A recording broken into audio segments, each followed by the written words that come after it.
As of 2013, the pet food industry was dominated by only 5 multi-conglomerate companies. Yet when a consumer walks into a store, it's easy to assume that there is a vast array of choices for their dog or cat, and the ability to choose that one perfect food. But just how different are these choices? And what's really going on inside of those bags? Is what's inside really as healthy as the shiny outside labeling would have you believe?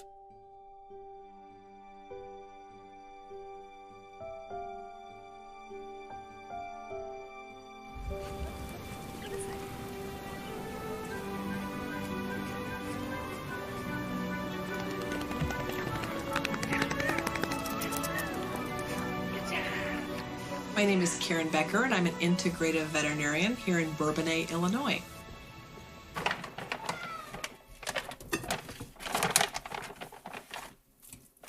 This is a commercially available raw food diet. This is lamb. I'm also going to give the boys an egg. Great source of protein. Is it feeding time, Bernard? And that's dinner.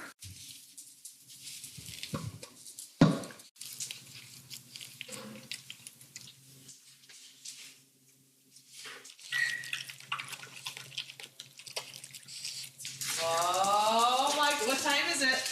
What time is it? It's very exciting. Okay, Ada, what time is it?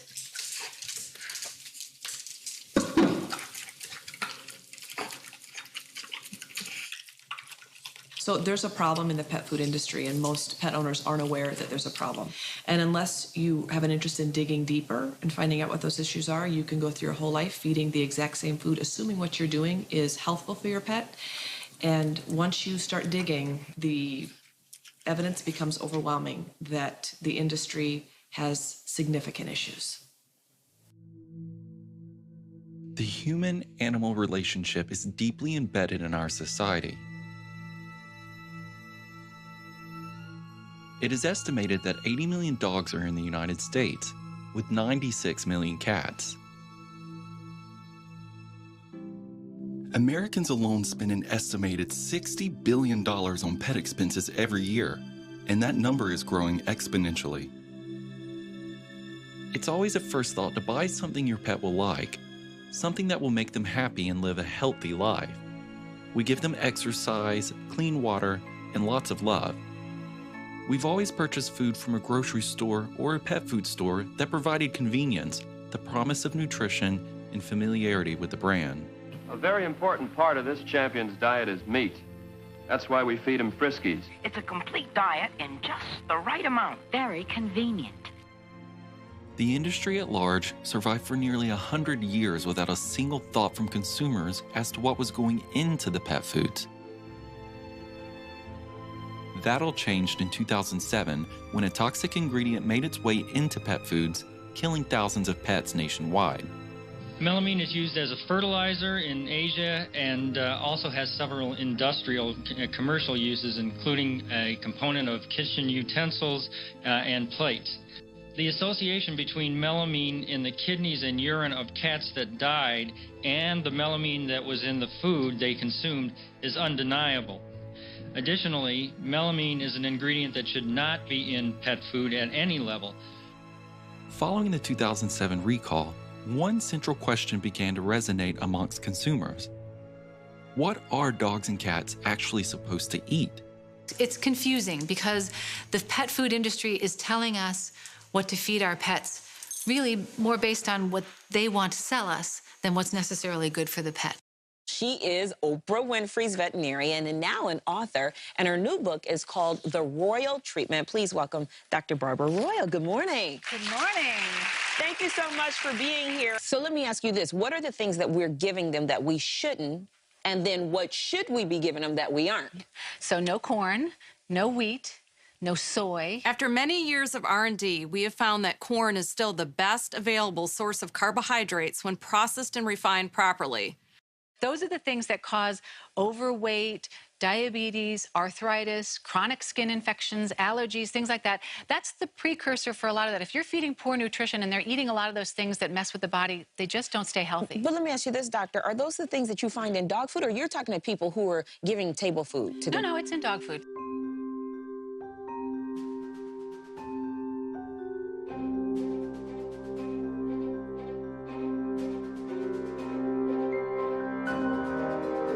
During the war, there was a moratorium on using the metal cans for canned food. So they said you can't use metal cans for dog food anymore. You have to use that for ammunition. So somebody said we need to make the dog food something we could put in a paper bag. And that's how they did it. And nobody thought at that time that making a kibble, and eventually the way that we process it now, could ever be a health detriment to the dog. Now, because of the way that the world is, corn and wheat have become so subsidized and so cheap. It's a super cheap way to make a food for somebody who can't say no. That is just too snug. She needs to get on her diet, change her food, and then she can do it. Trouble if you can just get a sling. There's definitely an epidemic of problems now in animals that I don't think we've seen anything like it in history. Every animal that comes in to see me, they'll say, oh, they're basically healthy, but the list of problems is immense. So it's not that they're healthy, they're actually suffering from many, many maladies. A lot of the same maladies that we see in people. We have animals that have, diabetes and arthritis. They have autoimmune disorders. They've got allergies. And part of the reason for that is because we are actually creating these problems.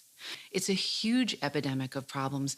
All of them, I believe, can be linked to a very simple problem of diet. I would say I rarely get home before 8. There are days when I stop appointments at 3, just so I might make it home by 6. I would like to not work this late. I would like to not work this hard. I don't see any way around it right now. I know my family would like me home more. My daughter said to me, Mommy, when you're done writing this book and doing this conference, could you not do another one? I know, I'm interesting, huh? I know, I smell like all those animals. They do not hurt each other ever. They've been doing this for 12 years. Do you look 12 years old? No, you don't look 12 years old. Do you know why you don't look 12 years old? Because your parents feed you excellent food. There's two. Duck necks. Yes, it's your dinner time? It's supper time? And then eventually, I figure out my own dinner. Let's see if he wants a little. He likes to come out for some of it. You put this down and they're just like arrows just right on it. Absolutely the best thing they can imagine. And they're so excited about eating. And it's gone.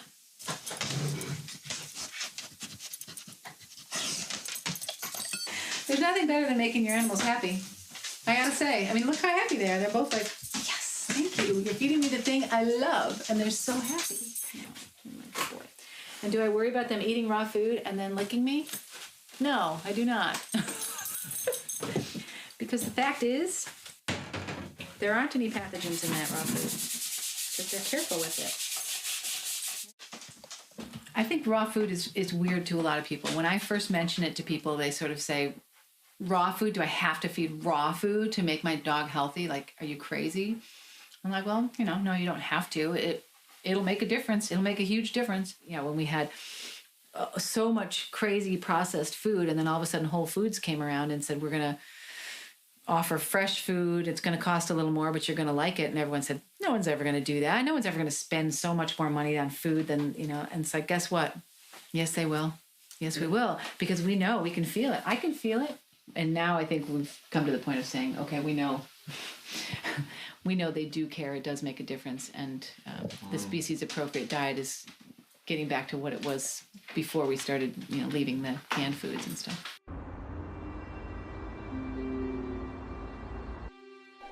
Dogs and cats have at least, hopefully, a wonderful, loving, caring owner, but Mother Nature doesn't. And so when animals become injured, they're on their own. They usually starve or die of secondary infection, unless they happen to meet up with a wildlife rehabilitator. So this is the red-tailed hawk. He was hit by a car and has a broken wing.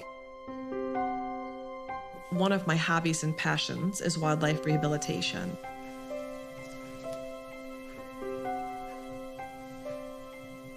This is Cordelia's pouch. Cordelia, are you a sleepy girl?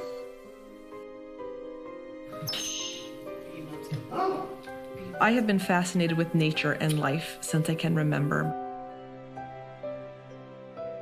I became a licensed wildlife rehabilitator when I was 14, and I knew that I would have a lifelong career helping animals. So when I was 14, I heard about a woman that had tremendous success with wildlife rehabilitation. Her name was Barbara Harvey, and she was in Horicon, Wisconsin, and I called her and I said, Barbara, my name is Karen Becker, and I'm 14 years old, and I want to know how you became so successful. A long story short, she invited me to her home in Horicon, Wisconsin. She lives in a beautiful log cabin during the winter months, and she lives in a teepee on 13 acres during the summer months. She invited me to live in her teepee on her 13 acres and see how she rehabilitates hawks, eagles, owls, and falcons. Barbara has the best success rate in the country with raptors. And the reason she has such a success, she feeds biologically appropriate, raw, living mice, rabbits, rodents to those animals to be able to help the body recover from injury. So when I went to veterinary school years later, and I sat through these nutrition courses, and when they gave me the laminated chart that told me what food I should feed with what disease process, things did not add up.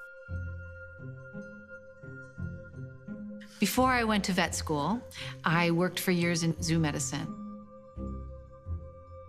The most important thing I think I've learned from that is every species has its own requirement. Each species must eat what it is supposed to eat. It's developed, evolved to have a specific diet that keeps it healthy. Each animal has its own biologic requirement for certain nutrients. A species-appropriate diet for worms is dirt. A species-appropriate diet, let's say for hummingbirds, would be nectar. You can't feed earthworms nectar and you can't feed hummingbirds dirt. Both of those animals would simply die. Some species, when you offer them not biologically appropriate foods, they simply won't consume them. When you offer a snake, another obligate carnivore, a salad, they will simply starve to death. They will not consume a non-biologically appropriate food in light of sustaining life. They simply die. It gets pretty confusing with dogs and cats, however, because dogs and cats are nutritionally much more resilient than other species. And what that means is that we can nutritionally abuse them, for lack of a better term, and they don't die immediately. They just have overall vitality decline and overall degenerative changes take place in their bodies from feeding them foods that are not biologically appropriate.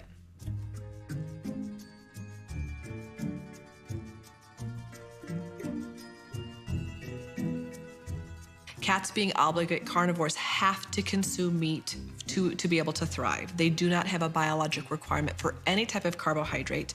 They have a very high protein requirement, a very high moisture requirement, and a moderate fat requirement.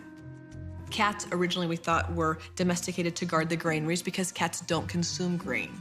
Cats consume mice that consume the grain, and so by domesticating cats, we assumed that there was a mutually beneficial relationship.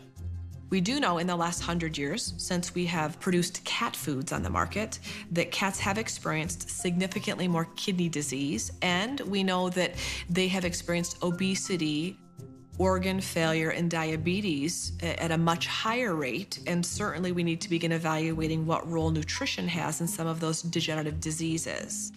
Kidney disease is the #1 killer of cats, and we know that asking cats to process an entirely dehydrated food, such as kibble, can be very detrimental to kidney health. Dogs evolved from the gray wolf, and we know that dogs came phylogenetically out of the order Carnivora, which means they're carnivores. In 1993, the International Society of Zoologic Nomenclature redefined Canis lupus familiaris as just Canis lupus. These are the people that define what category, what taxonomy animals fit into and why. This society concluded that dogs were genetically identical to wolves. They shared 99.9% of the DNA. We know that genotypically, the genotype, the DNA is identical. What has changed over the last 200 to 400 years is the phenotype. Phenotype is the jacket, which is what pets look like. We have bald dogs, dogs with white fluffy hair, blue eyes, dogs with crazy tufts of hair on their body and no hair anywhere else, speckled dogs, short-legged dogs, double-coated dogs. We've created these fantastic varieties of breeds because we like diversity in what we see. Despite the fact that we have bred dogs to have certain characteristics, we have not bred out of them their Canis lupus DNA. So yes, just as you can have brown hair, blonde hair, or you can have blue eyes, green eyes, brown eyes, your nutritional requirements as a human being remain the same, despite the fact that you look vastly different depending on what your DNA dictates. One of the biggest problems with the pet food industry is there has been very poor research done into what actually is appropriate and isn't appropriate. There isn't anybody that's really minding the store and saying, here, we really know that this is needed for pet food. The major companies criticize raw diets, warning consumers against the hazards of feeding raw meat to pets, claiming it can make your animals sick. However, those companies who repeatedly criticize feeding raw diet have yet to produce a single study to provide any substantial evidence to support their claims. The problem with the types of research studies that you are describing, they would go at least 7 to 8 to 10 years in length before you would get a definitive answer. Within our legal requirements and frameworks, it's not FDA's responsibility to do such studies. The research has not been done on raw foods, not because there isn't an interest, but because the $1 million it takes to fund that particular research simply isn't there.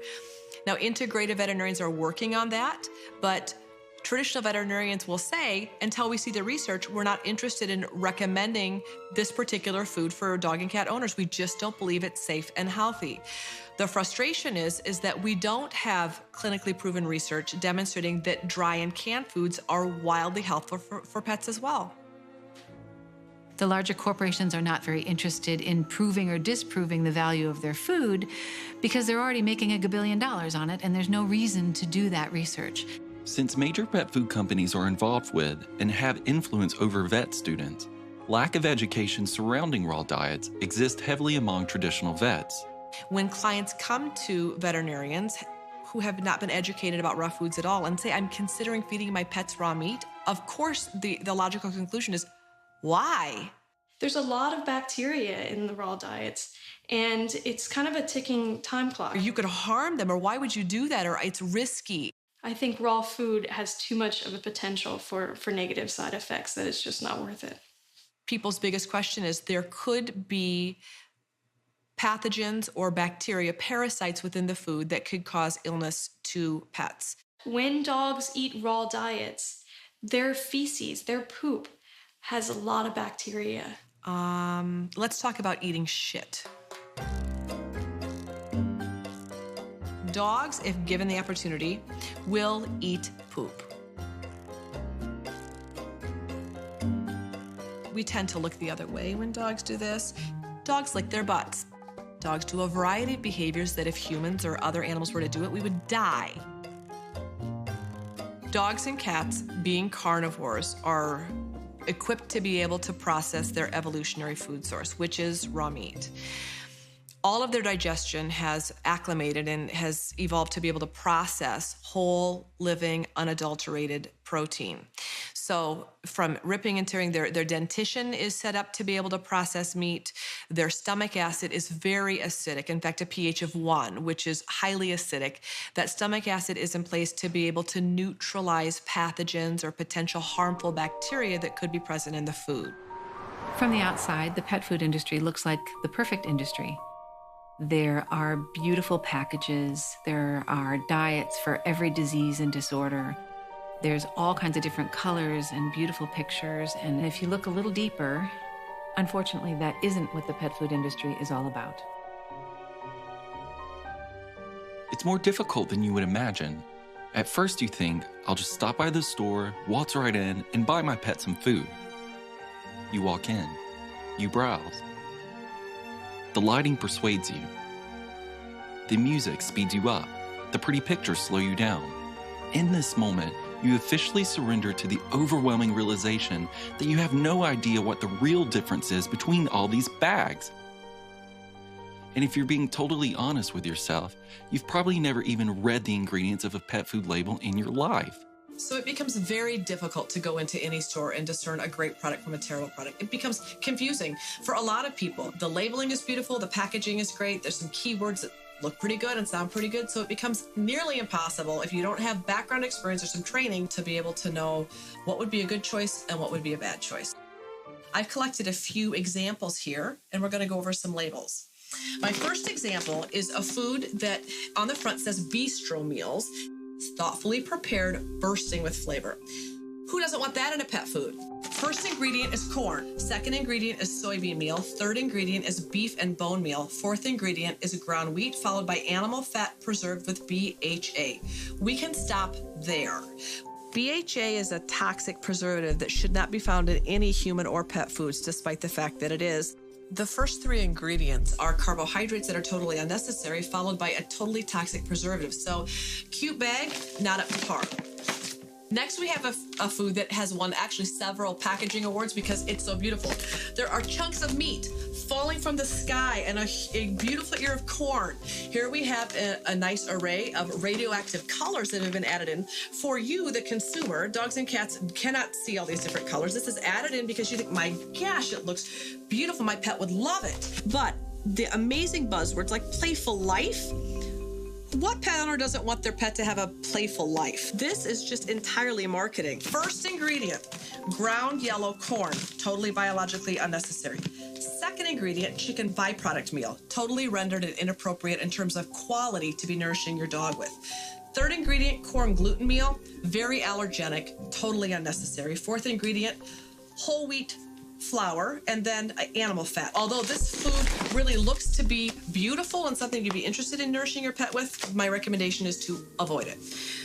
Over here, they have a special little tagline, OptiHealth with prebiotic fiber. There's a lot of these patented words or trademarked words that companies will use to help kind of discern their product having something special included as a means of you coming back and buying it because other brands that you're comparing it to doesn't have the OptiHealth included. So good marketing on that behalf. This particular food is fabulous quality if you were a goat. When you add up organic brown rice, organic oats, organic millet, organic barley, organic grain sorghum, organic peas, organic potatoes, that portion of the ingredients in this particular food doesn't outweigh the organic chicken or the chicken meal. Healthy, really, what are you supposed to say? Unhealthy? The worst possible food, in my opinion, you could ever feed your dog because number one ingredient, beef byproduct, soy grits, high fructose corn syrup. What is byproduct?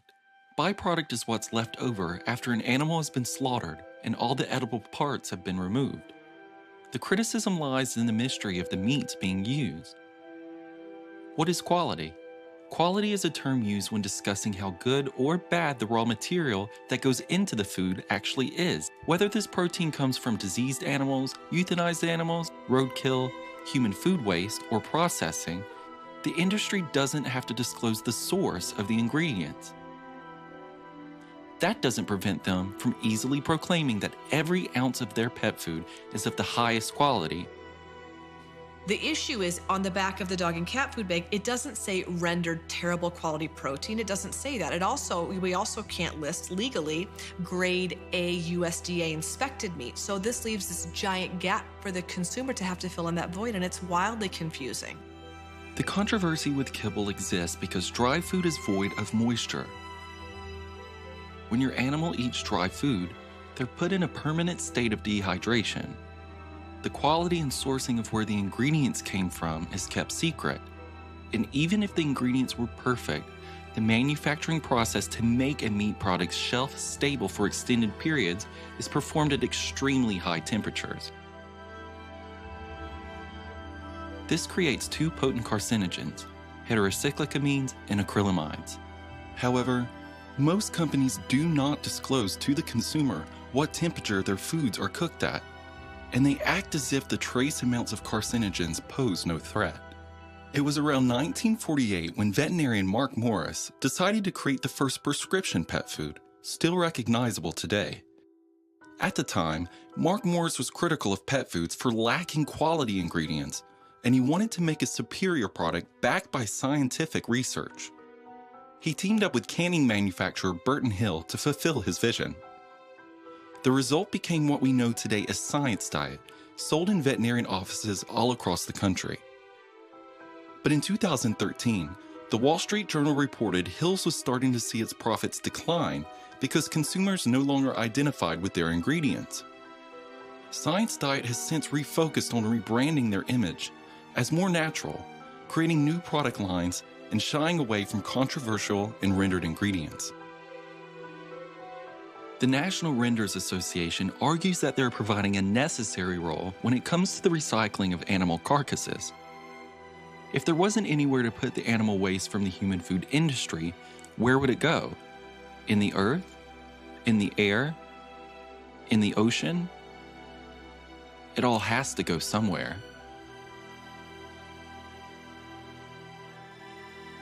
We have a huge quality control problem, meaning the quality of ingredients coming into the industry, anything from potentially fabulous USDA inspected human grade, all the way down to entirely rendered, which is every piece and part you could ever imagine and actually probably don't even want to think about.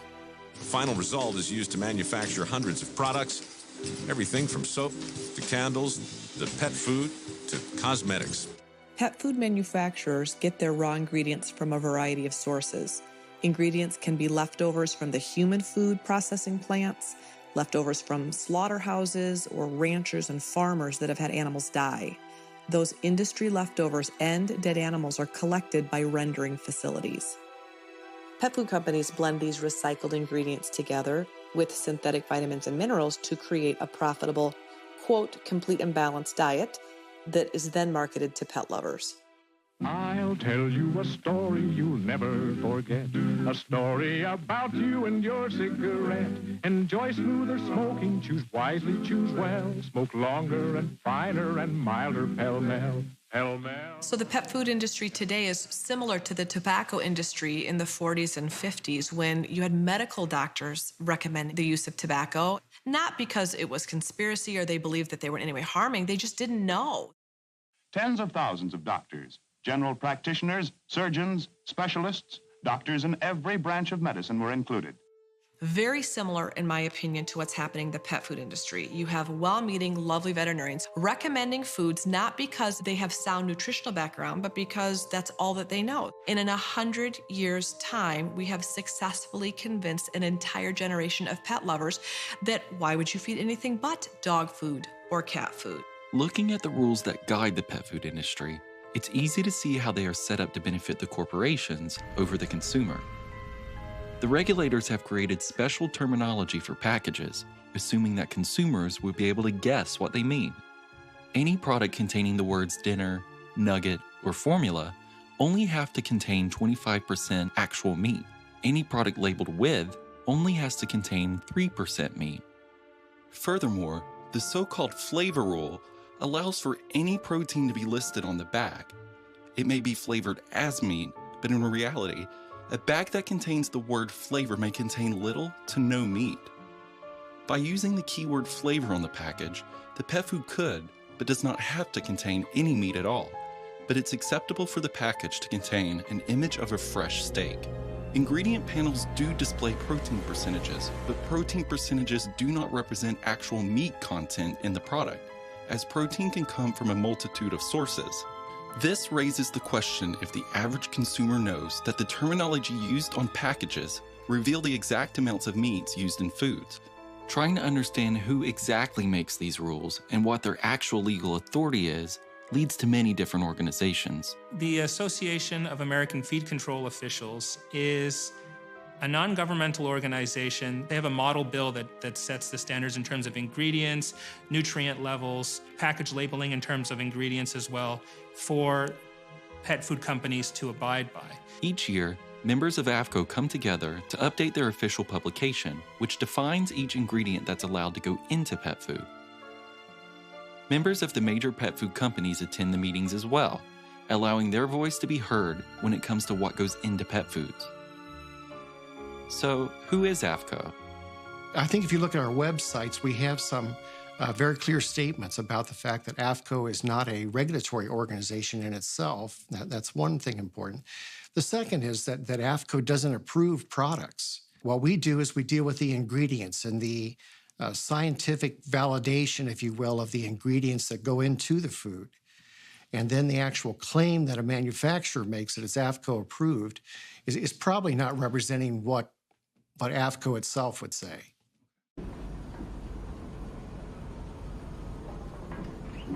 It's a gathering of sheriffs.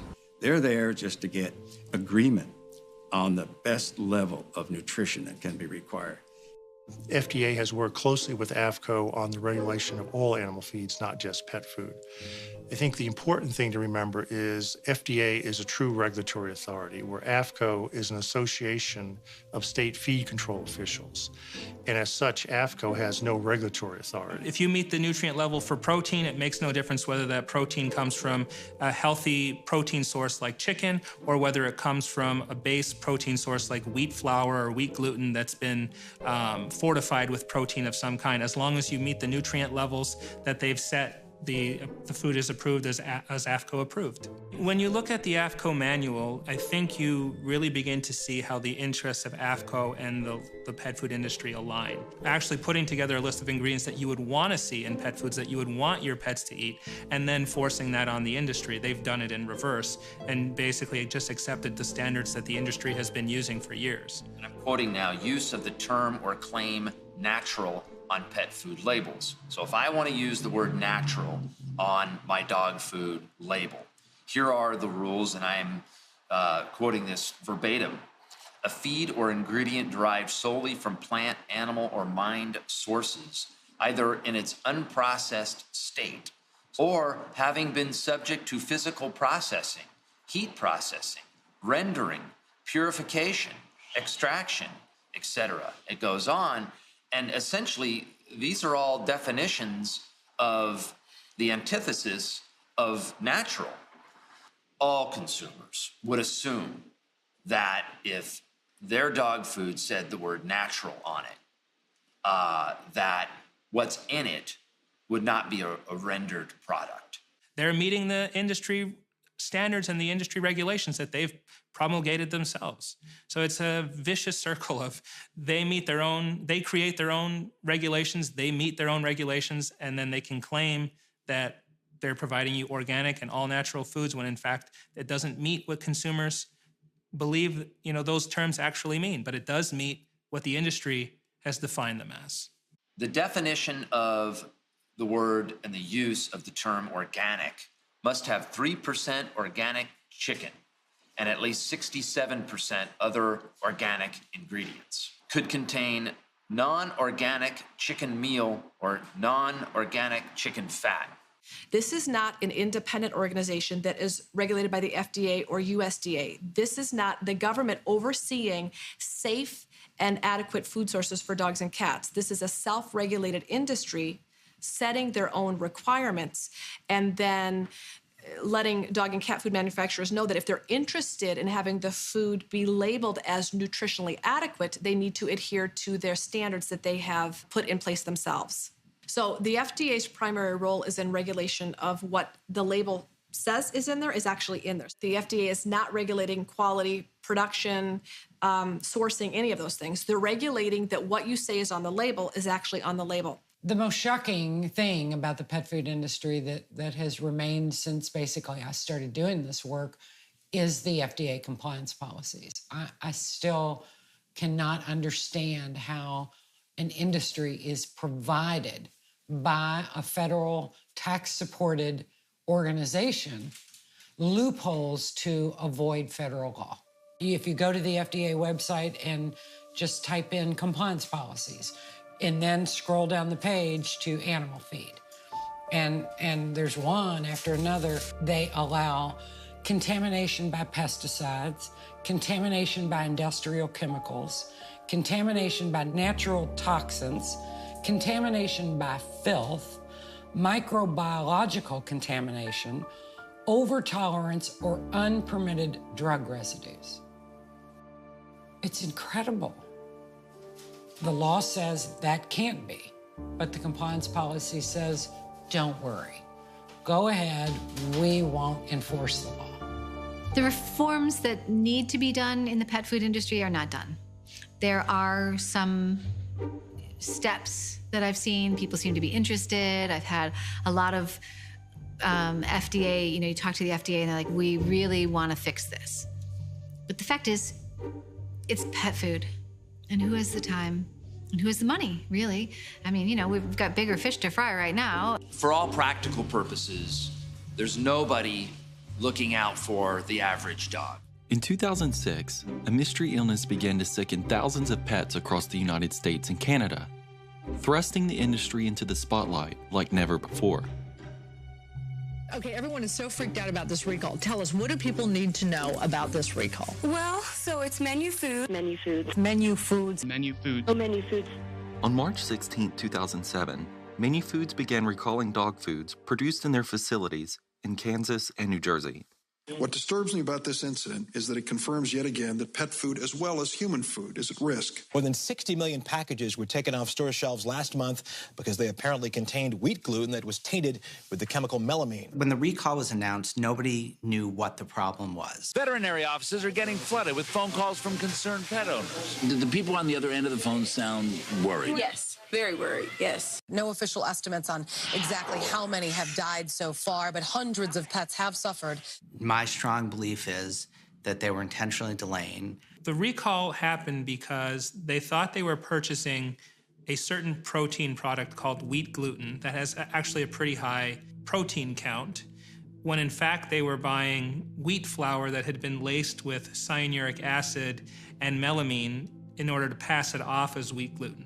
The way they test protein sources is to do this, to check the level of hydrogen in it, and both cyanuric acid and melamine have high levels of hydrogen, so they just would inject the wheat flour with these poisons and then pass it off as wheat gluten. And the reason they were doing that is that wheat gluten costs a lot more per protein count per ton than wheat flour. When the wheat gluten got into menu food system, it infiltrated all this other pet food. That's when hundreds of pets got sick or died from eating the food made by Menu Foods. That company makes dog and cat food under 90 brand names. In 2007, pet owners didn't have any idea that one manufacturer, Menu Foods, made hundreds of different varieties of food. That was a betrayal of trust to so many pet owners. And this is leading people to wonder at this point, what can we safely feed our pets? Do we need more, I hate to say this, regulation of pet food, more inspection or some way to get to the bottom of this? Purina tonight is recalling a batch of its Purina One dog food. A warning tonight to check the food you are feeding your pet. Many vets are reporting that they are seeing pets getting sick from recalled dog food, food that should have been taken off store shelves months ago. I remember it vividly. I was sitting in my little office. I got a call out of the blue from a woman named Don Majerzak, who told me that she wanted to bring a lawsuit against the entire pet food industry. They knew they had contaminated food. They knew it was poison. They knew it killed animals, and they continued to sell it and put it on the market. I mean, you just don't do that. But it's a money market. They were making money, and I wanted it stopped. CBS News has learned the tainted wheat gluten used in pet food was human grade, meaning nothing but luck kept it from being used in the food people eat too. The most shocking aspect discovered in 2 subcommittee hearings was that the ingredient used in the pet foods that was responsible for killing the animals was actually legal to use in human foods. On top of that, the FDA admitted that there was no penalty given to a company if they failed to notify the FDA in a reasonable amount of time. In this case, Menu Foods faced criticism for failing to notify the FDA for over 3 weeks, even after they confirmed dogs and cats were dying and they knew the cause. But other than complain about the ethics, no one in a government position could fine Menu Foods for allowing the food to continue to be sold, even though they knew animals would die as a result. But Menu Foods would not testify. The lobby group that came in its place was left to explain why Menu supposedly knew tests were making animals sick on February 20th, but didn't tell the FDA until 3 weeks later. Wait a minute. Let's get the record straight. Menu waited more than 3 weeks after finding out that the dogs wouldn't eat their food and were getting sick. They waited 3 weeks. I don't have the facts on Menu, Senator. I don't have I think direct before you came to the hearing, you would have the facts. But on the industry side, they were still maintaining that they were highly regulated, though the evidence exposed by the recall appeared to confirm the fear that the industry wasn't regulated very much. Pet foods are indeed a highly regulated product. They are perhaps the most regulated product on the supermarket shelf. Mr. Nelson was very clear in his statement that AAFCO has no regulatory authority. We've been told by the FDA that there is no pre-market approval of this product sold to consumers. We know that there's no regular inspection of the facilities that make these products. What we are told is that 30% of these facilities will be inspected once or twice over a 3.5-year period. We know that there is no government authority to recall a contaminated product. We know that there was no mandatory state inspection standards established by the Food and Drug Administration across the United States. We know that the claims being made on the label here about this dog food are beyond the claims that can be made about human food. And we're told, at least Dr. Hodgkins has told us, that it's questionable as to whether or not a company that makes a contaminated pet food has to report to anyone about adverse events in a timely fashion, whether a dog has died or dogs are dying. When I go through that long list of things, it's hard to conclude this is a highly regulated product.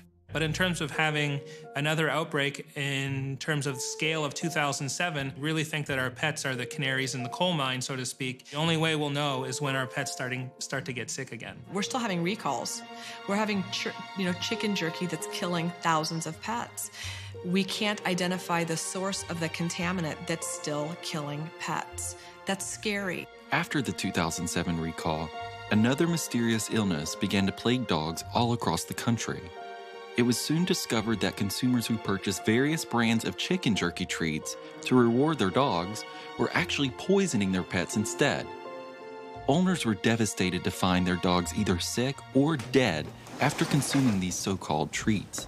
We went to PetSmart, and my wife was looking at the treat aisle there, and she saw dehydrated jerky, chicken treats.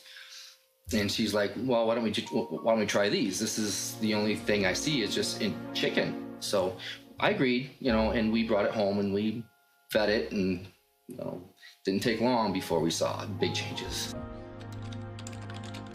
And what stands out in my mind from buying them that day is that I looked at the bag and they appeared wholesome. They really had this almost organic, good for you feel about the packaging. And so we grabbed 3 packages. It was around Christmas time that we bought them, and we put them all in the stockings for the dogs. So I remember getting them because they looked so good for the dogs. We believe your dog deserves treats made with the same quality of ingredients and care that you want with your food. created by people who love dogs. No artificial colors, no artificial flavors or fillers. And the list ingredient is very short. The packaging just looks like looks like they've put a lot of thought into it, and it looks like they care about their animals. It looks like it's real food and nothing artificial. And there's just a kitchen home-style dog. So you just would lend you to think that it's healthy, or it's more natural. It's like a jerky that almost looks like human jerky.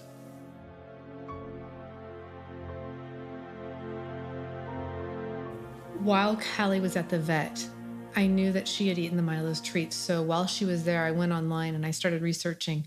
And I was sick to find that there was just this huge amount of information about these chicken jerky treats. It was Milo's, it was Canyon Creek, it was Wagon Train. There were dead dogs, there were dying dogs, dogs with just crazy problems from them. The American companies selling the chicken jerky were all sourcing their treats from one single manufacturing facility in China, even though they were labeled and sold as several different brands, a practice known as white labeling. Over a span of years, the companies involved strongly denied that their products were causing any such harm, even though thousands of complaints were pouring in from their consumers. Since 2007, the FDA has extensively tested many brands of chicken jerky treats, including ours. That testing has identified no contaminants and no definitive cause linking these products to reported illnesses in dogs. In the initial stages of backlash, companies tried to get consumers to sign non-disclosure agreements, which would have barred consumers from legally speaking about the death of their pets. A way to silence the very victims this had happened to, Del Monte offered money in exchange for signatures, but their bribery backfired. Offended pet owners refused the money, even banding together on a Facebook page to share their stories and information to try and get the products recalled from the store shelves. And when I came down in the morning, I checked on her, and she was breathing and she was sleeping. And I went upstairs to take a shower, and I heard her food bowl go across the floor. And I go, oh, well, Callie's up. And I took a shower, and then I came back downstairs, and she was dead. This is that fast. Yep.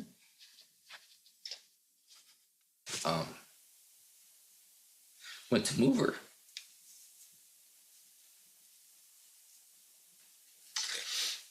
There was blood everywhere. She had been bleeding out of her chest, and her mouth opened, and she was bleeding out of her mouth and her nose. It was the most horrible thing I've ever seen.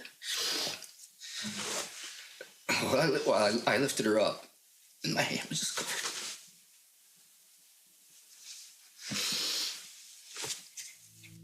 So when I called Del Monte, I received a woman at their, I presume, their call center. And it was almost scripted, her response to me. Any reports out there with dogs becoming sick or dying or anything from our Milos, the FDA did step in. They did extensive amount of testing. They did a 17-step process, in reference to our treats. There has not to this day been any link to any of those reports that consumers put on the internet, nor has there been any contaminants found. That's why they are still on the market today as we speak, and we do stand behind the product. Dogs can get sick from any new treat, any type of food that's new to them, as far as, death or anything like that. Like I said, anything that has ever been reported, the FDA did step in, and there's never been any contaminants or any link to any of those illnesses with a treat. It was crystal clear that the products were not coming off the shelf anytime soon. So my next call was to my local ABC station. Rachel Chambers of Morgan Hill lost her dog Callie yesterday morning. She says it was a sudden and painful death. The vet found that she died after her stomach twisted and ruptured, but it remains undetermined what caused that to happen. According to the FDA, nearly 1,000 pet owners have complained about this product. Despite the FDA warnings, the treats are still on shelves at Target, Walmart, Costco, Petco, and PetSmart. And admittedly, it's somewhat frustrating because we haven't been able to find a problem with the product. We say, yes, there are sick animals, We believe there's strong evidence it's associated with it, but when we go look at the product, and we've tested for numerous things, and we haven't been able to find anything that would suggest that this product right here, there's a problem with. Sometimes toxic ingredients are a combination of things. Sometimes a toxic ingredient, is when you mix this with that, and then that creates the problem. So if you're looking for just one thing, it's hard to know what that is. The chicken jerky issue lasted until 2013, nearly 6 years after the first complaints were made. Upon investigation, the New York State Department of Agriculture discovered illegal traces of antibiotics in the treats. Even though it couldn't be proven that the antibiotics had directly caused the deaths of the pets, it was a technical adulterant needed for the State Department to force these companies to withdraw the products in question from the shelves. The trace amounts of antibiotic residue found in these samples are not linked to the FDA's ongoing investigation of chicken jerky products. And again, the trace amounts of antibiotic residue do not pose a health or pet safety risk. It has damaged my trust. I don't trust companies anymore. They don't care about me. They care about my money. And that's a terrible thing.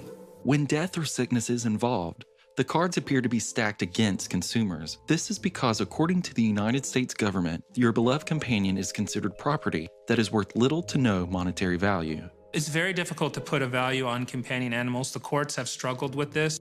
Where it really comes down to a struggle is what are the damages to somebody who has had a pet that's been injured or killed. For the most part, they're still considered a piece of property. Most courts are willing to just do the quickest possible analysis, which is, what did you pay for the animal? How much did you suffer in terms of veterinarian bills or that kind of thing in terms of caring for the animal? And, that's what you're able to recover rather than the sort of emotional connection that you have with the animal or that kind of thing. In 2015, government agencies value human life between $6 and $9 million to provide some leverage to consumers in the unfortunate case that injury or death were to occur. In contrast, within the pet food world, no such evaluation exists. Even in the largest of class action lawsuits, the money awarded to victims whose pets have been directly harmed by pet food is insignificant when compared to the massive profits that companies make each year. So as far as profits are involved, there is no incentive for companies to do what consumers believe is the right thing. I'm Sebastian Gay. I'm the father of a theory of economic valuation of companion animals. Providing an economic valuation for companion animals creates a formula which can then be used to fairly evaluate the worth of a dog or cat. The main problem in the valuation of companion animals was the discrepancy that existed between the true value of a companion animal that veterinarians were giving you in case something happened to them, and the amount of money that people were spending on their companion animals. If settlements like the one in 2007 were not in the millions, but instead in the hundreds of millions, that alone would be a game changer for corporations, who would be under serious pressure to prevent recalls at all costs. I don't think the playing field has entirely changed, but it might soon. It takes a big case, I think, to really change everything.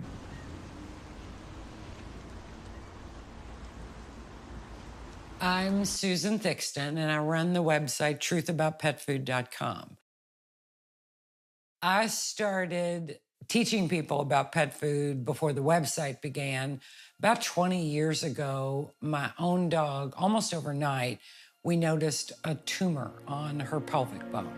Took her to the vet, and he told me that it was a chemical preservative in the pet food was more than likely, this was bone cancer, and this chemical preservative in the food was more than likely the cause of the cancer. And, my brain couldn't wrap my head around that. How could a food that I trusted, and this was the leading food in the United States at the time, how could a food cause cancer and kill my dog? And he said it was to extend the shelf life. Well, back then, I barely knew what shelf life was, but I called this pet food manufacturer just to confirm, because I was really doubting my own vet, and asked them what the shelf life was of this particular dog food. And what they told me literally changed my life. Their exact words, which are seared into my brain, were the shelf life, the pet food would stay fresh for 25 years. There was that many chemicals in the food that the food would stay fresh for more than 3 times longer than my dog lived. When you have a dog or a cat that pet food kills, your own pet, and you poured that food in their bowl, so you feel really responsible, it is life-altering. Weekly, if not daily, I hear from other pet owners that were in the same exact boat as me. That's what keeps you going. I'm very optimistic that the more awareness will bring about change. I think the big players, big pet food, will still be there, just like McDonald's is still serving up food. However, pets eat that McDonald's every single day. So it's very important for pet owners to be aware more than fast food purchasers. But as McDonald's has stayed in business, health food, smaller stores have also grown, if not even more rapidly. And I believe the same thing is happening right now in the pet food industry. Big pet food is still there, but a lot of small, very health-conscious companies are growing very rapidly and gaining a lot of customers. This is an interesting quandary for the dry food industry because they have to do one of two things. They either have to come up with more information to be able to bash the raw food industry, or the second option is they have to listen to what clients are asking for, which means really educated clients are going to the veterinarian saying, I want to see meat first on the label. I don't want to see extra carbohydrates. I want to see no additional fillers, preservatives, or unnecessary ingredients on the label. So some of these pet foods have wisely decided to join the bandwagon. Wolves, the wild ancestors of your dog. Using the same brash marketing style that the major pet food companies established, one company would soon challenge the industry's obsessive use and stance on grain. Feed your dog's wolf spirit with Blue Wilderness. In their commercials, Blue Buffalo took a bold step, questioning ingredients. I compared the ingredients and lots of them. Corn gluten meal? Not too sure exactly what that is. This style of marketing worked, quickly catapulting Blue Buffalo into a billion-dollar brand. All Blue Life Protection foods are made with the finest natural ingredients and start with real meat. As they say, you know you've made it when you're parodied on Saturday Night Live. Ground yellow corn chicken byproduct meal? The thing that gets me is, like, what kind of person thinks it's okay to put a big drawing of a chicken on the front of the bag, and yet there's no chicken in there? You know, what other compromises can we make? You want to have sex with my husband? Bend over, Pat. They want to get that ass. No.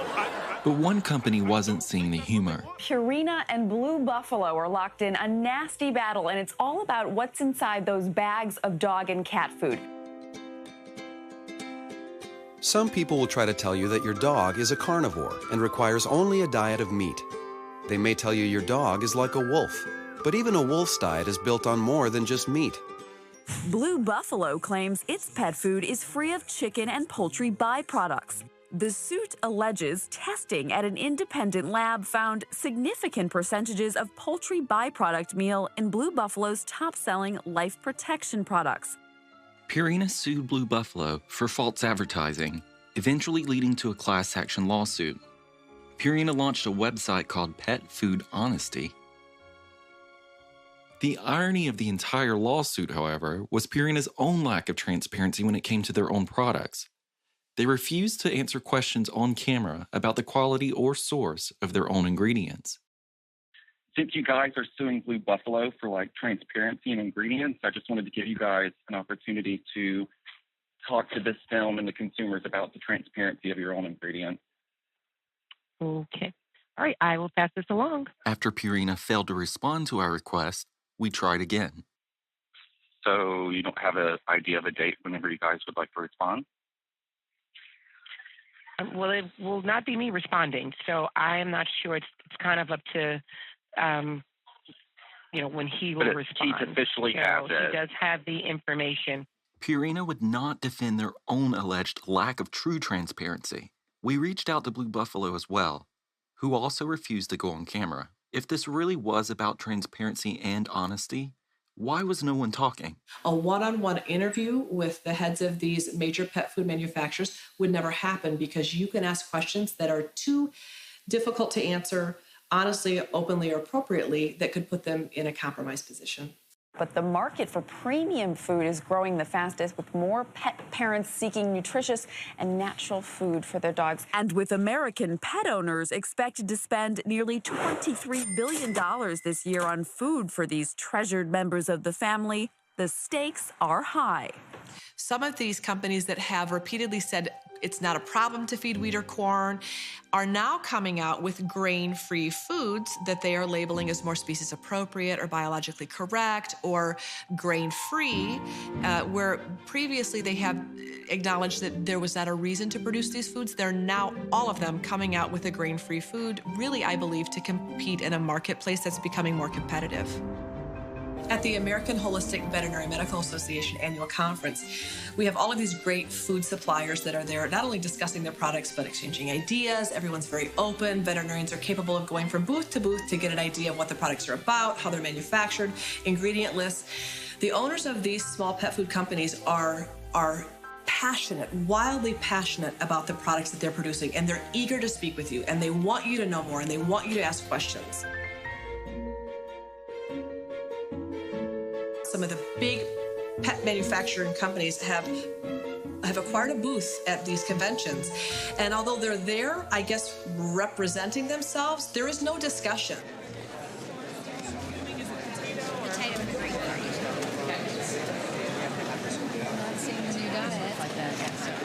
The fact that veterinarians come around and are looking at stuff, and this is how we get information, and it's sort of cool. Like, for example, I've never looked at this bag before, and I want to find out what's in it, because that's the kind of person I am. So your stuff usually is on the side, right.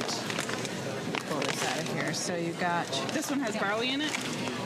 This one has barley? Right, there's I Know Balance and there's I Know Balance Grain Free. There's two products under the umbrella. How are you finding your Industry leaders are incredibly cautious about making sure that every time that they are publicly on tape or have any printed information, it's a well-calculated, formulated response that they're in control of. Do I think that the top pet food manufacturers in this country could be striving to produce a more species-appropriate, better quality pet food? Sure. Do I think that their motive is probably more economic and trying to maintain their market share than producing a fabulous quality pet food? I do. Most companies that attended the trade show were happy to speak with our cameras, proud to show off their products in transparency. But when we revisited the Science Diet booth with our questions about the species appropriateness of their products and the sourcing of their diets, we were refused interviews and instructed to contact their media department team. So we did. Hi, Cole. This is Lucy Rubio with Hills Pet Nutrition. I just wanted to let you know that Hills decided not to participate in this documentary. All other major pet food brands also flat out refused or ignored multiple requests to participate in this film.